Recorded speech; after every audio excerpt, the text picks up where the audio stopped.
mengadakan konser, dan waktu itu ada angin ya, ada angin T8 dan konsernya itu gagal. Akhirnya banyak penonton yang menuntut saya untuk mengembalikan uang tiket segala macam, padahal itu bukan kesalahan saya gitu loh, bukan kesalahan saya karena itu kan angin. Tapi namanya juga musuh orang banyak, ada 1000 penonton lebih. Ya sudah, waktu itu saya mencari gedung-gedung untuk mengadakan konser kedua itu sangat sulit gitu loh teman-teman, karena semua gedung itu nggak bisa di booking kurang lebih selama 1 tahun. Ya sudah, akhirnya waktu itu sampai saya hampir mau finish, majikan yang di sini itu nggak, biasanya bulan 4 itu kan udah menanyakan, kamu mau nambah kontrak nggak. Waktu itu majikan saya diem aja, dan saya sendiri juga sibuk waktu itu mau mengurusi konser kedua gitu loh. Banyak yang membuli saya sekarang. Halo teman-teman, kembali lagi ke channel saya, Ika Rasti. Nah, di video kali ini saya mau bercerita suka duka saya selama 11 tahun bekerja di Hong Kong. Oke teman-teman, nah saya berangkat di Hong Kong itu pada tahun 2007. Waktu itu saya masih berusia 18 tahun ya. Saya baru selesai ujian, dan waktu itu saya belum menerima ijazah. Saya udah masuk PT karena saya itu dari keluarga yang kurang mampu ya waktu itu teman-teman. Dan di paspor sama KTP itu saya dituakan umur 21, akhirnya saya bisa berangkat. Nah, waktu itu saya bekerja di Fanling. Saya menjaga 2 anak berumur 9 tahun dan 7 tahun ya. Waktu itu saya mendapatkan gaji, waktu potongan itu saya potongan 7 bulan. Saya menerima gaji 3.380 kalau nggak salah waktu itu.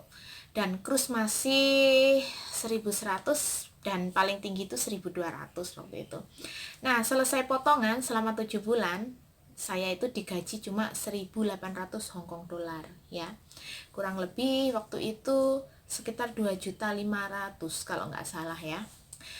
Nah, kalau masalah makanan ya, di majikan saya yang pertama itu oke. Setiap beliau makan apa, saya pun makan. Tapi orangnya itu termasuk cerewet ya.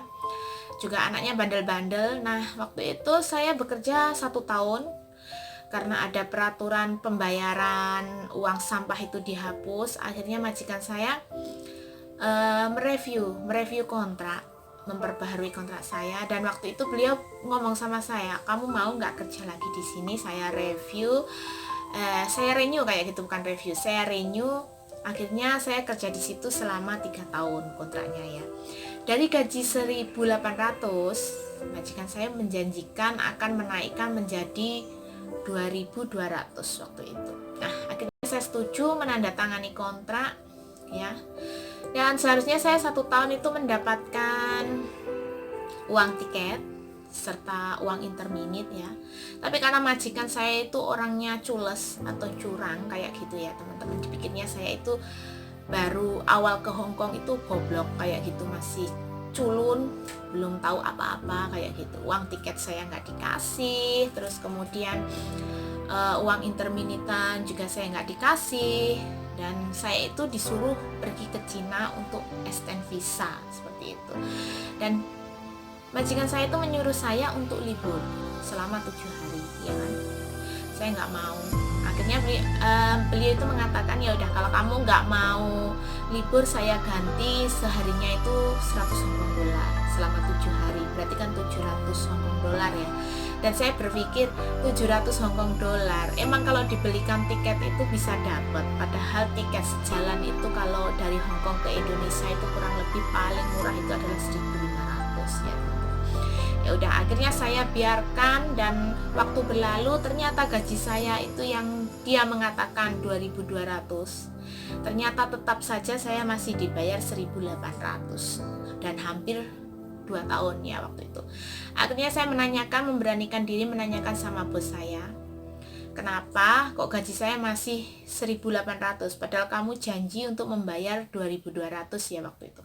Dan majikan saya menjawab, itu bukan urusan agent, kata katanya gitu. Padahal saya udah menanyakan ke agent kalau kontrak baru, gaji pun juga sudah baru. Dan majikan saya menjawab, itu bukan urusan agent, itu adalah urusan aku dan kamu. Nah, berarti saya kan dibohongi gitu teman-teman. Seharusnya saya 2 tahun di situ, kalau nggak di renew ya, saya 2 tahun di situ, saya finish, saya pindah mencari pekerjaan baru, saya mendapatkan gaji yang 3.380, tapi saya masih di situ dengan gaji 1.800. Nah, setelah itu kurang lebih saya kerja sekitar 22 bulan, pokoknya 2 tahun kurang 2 bulan kalau nggak salah ya.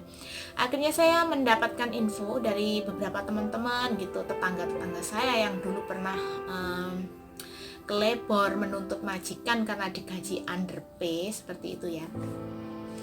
Akhirnya saya mendapatkan info, saya kumpulkan semua info tersebut. Akhirnya saya memberanikan diri untuk melapor. Nah, akhirnya saya waktu itu nggak sampai di sidang ya teman-teman ya, kita cuma sampai di tribun aja.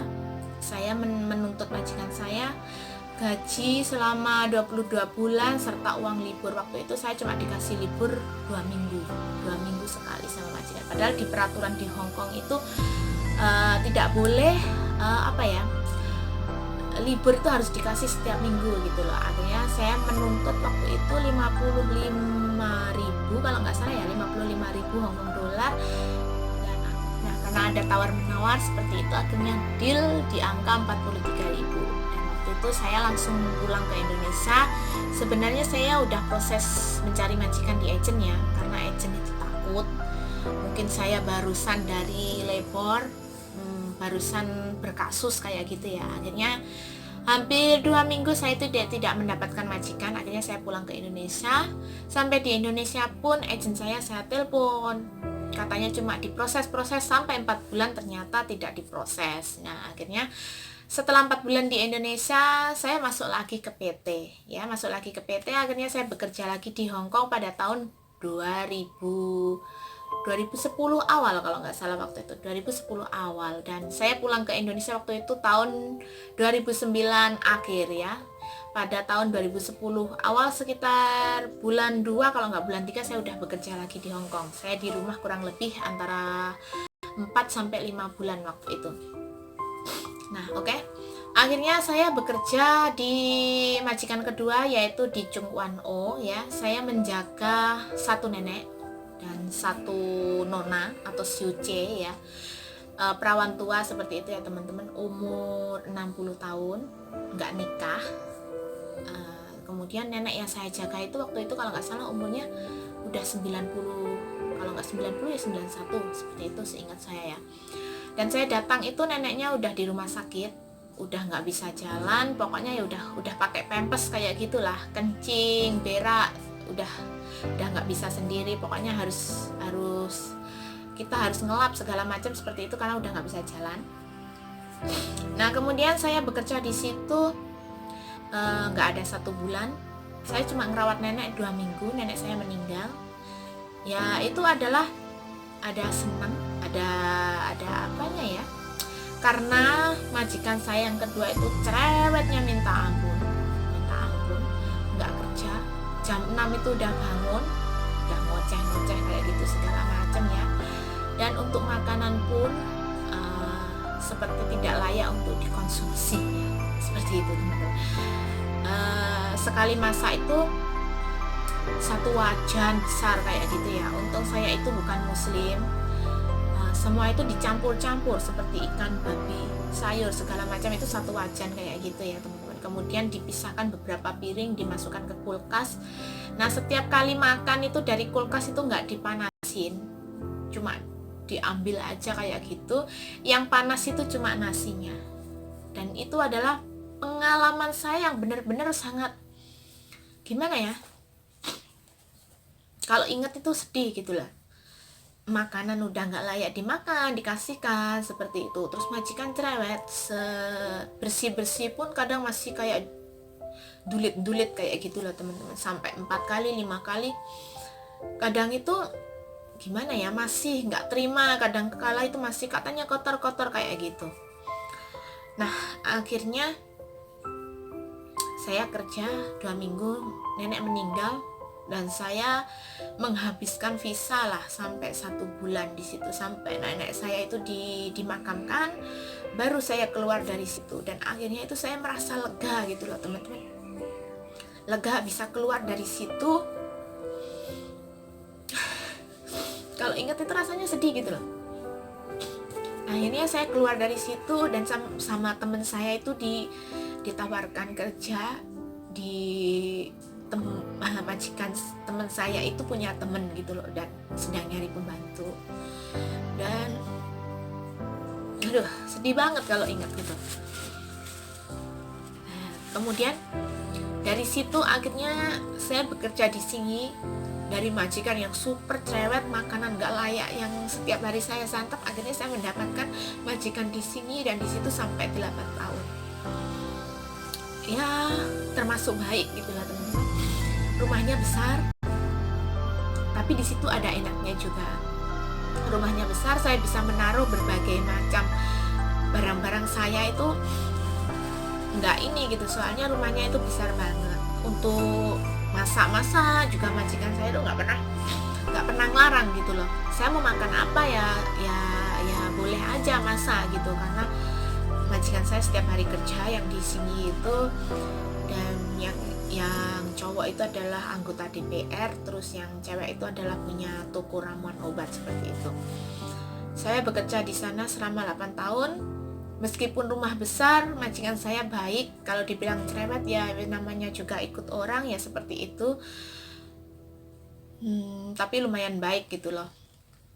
Sampai 8 tahun, akhirnya saya finish di situ ya. Finish, sebenarnya saya udah mau waktu itu, saya udah mau memutuskan untuk pulang terus ke Indonesia ya teman-teman. Karena pada tahun 2017 saya mengadakan konser, dan waktu itu ada angin T8, dan konsernya itu gagal. Akhirnya banyak penonton yang menuntut saya untuk mengembalikan uang tiket segala macam, padahal itu bukan kesalahan saya gitu loh, bukan kesalahan saya, karena itu kan angin. Tapi namanya juga musuh orang banyak, ada 1000 penonton lebih. Ya sudah, waktu itu saya mencari gedung-gedung untuk mengadakan konser kedua itu sangat sulit gitu loh teman-teman, karena semua gedung itu nggak bisa di-booking kurang lebih selama 1 tahun. Ya sudah, akhirnya waktu itu sampai saya hampir mau finish, majikan yang di sini itu nggak, biasanya bulan 4 itu kan udah menanyakan, kamu mau nambah kontrak enggak? Waktu itu majikan saya diem aja, dan saya sendiri juga sibuk waktu itu mau mengurusi konser kedua gitu loh. Banyak yang membuli saya segala macam, katanya uang saya bawa lari segala macam kayak gini. Padahal sepeser pun saya nggak apa ya teman-teman, saya nggak memakan uang tersebut. Dan akhirnya saya mendapatkan majikan yang di sini, di Lantau ya. Di saat itu akhirnya saya nambah kontrak di sini, dan waktu itu juga udah proses untuk konser kedua. Karena saya harus menanggung kerugian yang lumayan banyak, hampir gaji 2 tahun gitu loh. Mau nggak mau ya sudah. Sebenarnya saya waktu itu mendapatkan long service dari majikan saya yang di sini, karena tuntutan, ibaratnya itu tanggung jawab saya. Ya udah, saya mengikhlaskan uang servis tersebut untuk proses konser yang kedua. Dan alhamdulillah konser yang kedua itu yang saya adakan di Diamond Hill, di Prince Edward itu sukses ya. Dan saya udah nggak punya tanggungan sama penonton. Dan di awal-awal saya kerja di sini itu saya menjaga satu nenek. Memang pekerjaan itu nggak berat ya teman-teman, pekerjaan nggak berat, tapi nenek saya cerewetnya minta ampun. Dan di awal-awal itu saya benar-benar di titik nol gitu teman-teman. Rasanya itu kayak nggak kuat gitu, saya pengen pulang aja, tapi mau gimana lagi, saya masih punya tanggungan, saya harus menyelesaikan konser itu sampai selesai, dan saya juga masih harus memikirkan ini dan itu. Dan akhirnya ternyata di majikan ini anak-anaknya baik. Saya disuruh kerja 2 tempat ya, di rumah ini, tempat tinggal saya ini sama nenek, dan di tempat satunya itu adalah di rumah nenek. Dan ternyata gaji saya itu yang sekarang dari mulai awal itu lebih dari gaji standar. Setiap bulan itu saya menerima lebih dari 6.000, dan saya merasa mungkin inilah cara Tuhan mengembalikan apa yang sudah hilang dulu. Dan setelah saya menjalani beberapa bulan di sini, nenek saya pun juga udah gak terlalu cerewet seperti itu, udah lumayan baik. Dan yang awal-awalnya saya pengen ngeberi kontrak, pengen pulang, sekarang saya udah berjalan 9 bulan, hampir 10 bulan, dan saya udah merasa nyaman kerja di sini. Nah, itulah teman-teman, mungkin teman-teman bisa mengambil hikmah dari perjalanan saya selama di Hong Kong selama 11 tahun, suka dukanya seperti itu, ikut orang. Mungkin banyak yang mengira kerja di Hong Kong itu enak, setiap minggu bisa libur, setiap minggu itu bisa makan-makan enak, setiap minggu shopping-shopping kayak gini. Sebenarnya itu hanyalah apa ya, untuk menghibur diri gitu teman-teman. Padahal di kehidupan nyata ya namanya ikut orang itu nggak ada enaknya gitu. Kalau bisa memilih, mungkin saya akan memilih untuk bekerja di Indonesia ya, setiap hari bisa ketemu dengan keluarga, meskipun itu gajinya nggak sebanyak di sini ya teman-teman. Tapi mau gimana lagi, namanya juga tuntutan dan kebutuhan setiap hari-hari ya. Sampai 11 tahun saya pun belum bisa untuk pulang. Maksudnya pulang belum pulang seterusnya. Saya setiap 2 tahun sekali pasti cuti. Tapi untuk memutuskan untuk pulang terus itu saya masih butuh waktu beberapa tahun, mungkin 1 tahun atau 2 tahun yang akan datang. Nah, setelah kontrak yang terakhir ini, mudah-mudahan saya udah bisa untuk pulang gitulah teman-teman, karena sudah lama, 11 tahun itu bukanlah waktu yang singkat untuk saya meninggalkan keluarga saya.